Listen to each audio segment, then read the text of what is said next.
संकट के हर क्षण में जिसकी स्मृति ही संजीवनी बन जाए। वो हैं हमारे विघ्नहर्ता श्री गणेश। पर क्या आपने कभी सोचा है, गणेश जी की पूजा एक खास रात को चंद्रमा को देखकर ही क्यों पूर्ण मानी जाती है? आज हम जानेंगे संकष्टी चतुर्थी की वह कथा, जिसमें शामिल है चंद्रमा का अहंकार, गणेश जी का श्राप और एक ऐसी सीख जो आज भी समय से जुड़ी हुई है। बहुत प्राचीन काल की बात है। गणेश जी एक बार अपने प्रिय भक्तों से भोग लेकर लौट रहे थे।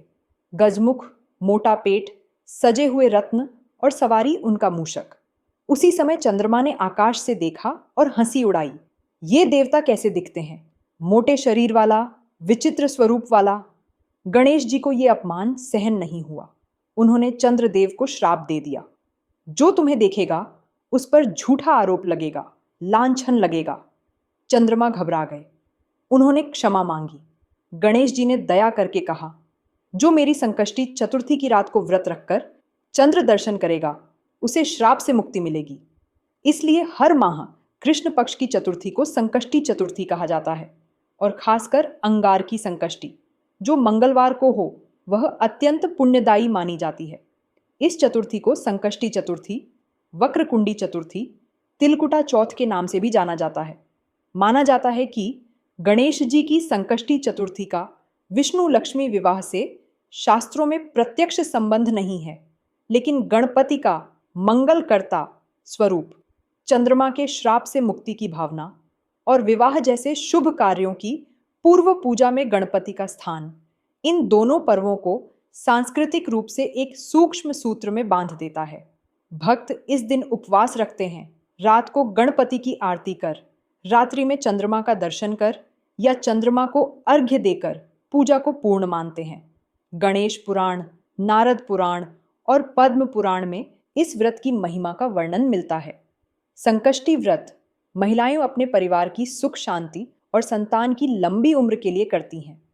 पुरुष अपने कर्म, निर्णय और कार्यों के सफलता हेतु, विद्यार्थी बुद्धि और स्मरण शक्ति के लिए, रोगी आरोग्य के लिए। संकष्टी चतुर्थी की पूजा सवेरे में स्नान करके संकल्प लेकर की जाती है। दिन भर उपवास किया जाता है और रात में चंद्रोदय के समय गणेश जी की मूर्ति के समक्ष दीप जलाकर दूर्वा, मोदक, लाल पुष्प अर्पित किए जाते हैं। कुछ लोग चंद्रमा को जल से अर्घ्य देते हैं।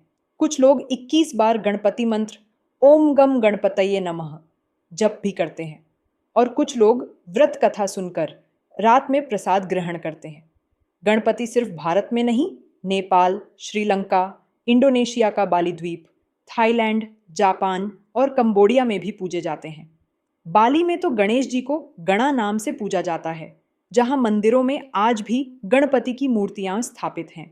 संकष्टी का चंद्रमा हिंदू धर्म में पूजा की पूर्णता का प्रतीक है। हिंदू और इस्लाम धर्म, इन दोनों धर्मों में चंद्रमा को पवित्र माना गया है। इस कथा से हमें क्या सीख मिलती है? अहंकार, चाहे देवता का ही क्यों न हो, विनाश का कारण बनता है। गणपति केवल विघ्नहर्ता नहीं, बल्कि हमारे कर्मों का दर्पण है। और चंद्रमा, जो शीतलता और समय चक्र का प्रतीक है, कई धर्मों में उसका स्थान है। यह सच है कि भारत के साथ कई देश चंद्रमा को जानने के लिए आज अपने यान उस पर भेज रहे हैं। शायद विज्ञान का संशोधन चंद्रमा के बारे में कुछ अलग दिशा में जाए, पर यह सच हम कभी नहीं भूल सकते कि हर अमावस और पूर्णिमा पे समुद्र में दिखने वाले परिवर्तन, इसी काल में मानवीय मानसिक स्थिति में होने वाले परिवर्तन भी एक वैज्ञानिक सत्य है।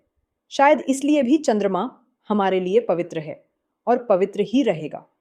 संदर्भ 1, गणेश पुराण संकष्टी व्रत। कथा 2, पद्म पुराण चंद्रश्राप। संदर्भ 3, archaeological survey of India ASI, बाली और इंडोनेशिया मंदिर।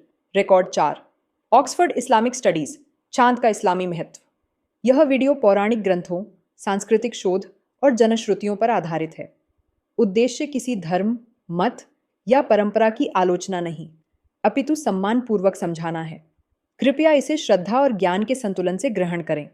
यह वीडियो आपको पसंद आया ही होगा, इसलिए इस चैनल को लाइक, शेयर और सब्सक्राइब करें ऐसे ही ज्ञान भरे वीडियो के लिए।